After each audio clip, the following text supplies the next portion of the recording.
ಸ್ವಾತಂತ್ರ್ಯ ದಿನಾಚರಣೆ ಅಂದರೆ ನಮ್ಮ ದೇಶಕ್ಕೆ ಸ್ವಾತಂತ್ರ್ಯ ದೊರಕಿದಂಥ ದಿವಸ, ನಮ್ಮ ದೇಶಕ್ಕೆ ದಾಸತ್ವದಿಂದ ಬಿಡುಗಡೆಯನ್ನು ಹೊಂದಿದಂಥ ದಿವಸ.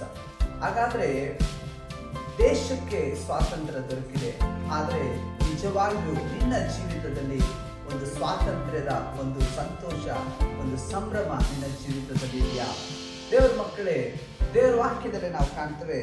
ಗಲಾತ್ಯದವರು ಬರೆದ ಪತ್ರಿಕೆ 5ನೇ ಅಧ್ಯಾಯದ 1ನೇ ವಾಕ್ಯದಲ್ಲಿ, ಕ್ರಿಸ್ತನು ನಮ್ಮನ್ನು ಸ್ವಾತಂತ್ರ್ಯದಲ್ಲಿರಬೇಕೆಂದು ನಿಮಗೆ ಬಿಡುಗಡೆ ಮಾಡಿದನು, ಅದರಲ್ಲಿ ಸ್ಥಿರವಾಗಿ ನಿಲ್ಲಿರಿ, ದಾಸತ್ವದ ನೊಗದಲ್ಲಿ ತಿರುಗಿ ಸಿಕ್ಕಿಕೊಳ್ಳಬೇಡಿರಿ ಎಂದು ದೇವರ ವಾಕ್ಯದಲ್ಲಿ ಕಾಣ್ತೇವೆ.